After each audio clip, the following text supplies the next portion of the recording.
Long-term assets without any physical existence but possessing a value are called intangible assets. The assets that can be easily converted into cash within a short period, that is 1 year or less, are known as current assets. Copyrights, patents, and trademarks are examples of intangible assets. The debt which are to be repaid within a short period, a year or less, are referred to as current liabilities.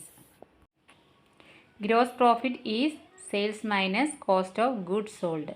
In order to find out the value of the closing stock during the end of the financial year, we do this by stock taking. The charges of placing commodities into a saleable condition should be charged to profit and loss account. Suppliers' personal account are seen in the purchase ledger. Discounts received are buyer of goods granted discount by seller. Sale invoices are first entered in the sales journal. Entered in the purchase journal are purchase invoices.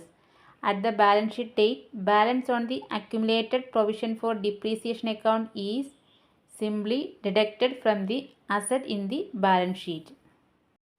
If we take goods for own use, we should debit drawings account, credit purchases account. When a petty cash book is kept, there will be fewer entries made in the general ledger. If a trial balance total do not agree, the difference must be entered in a suspense account. If it is required to maintain fixed capitals, then the partner's share of profits must be credited to partners' current accounts.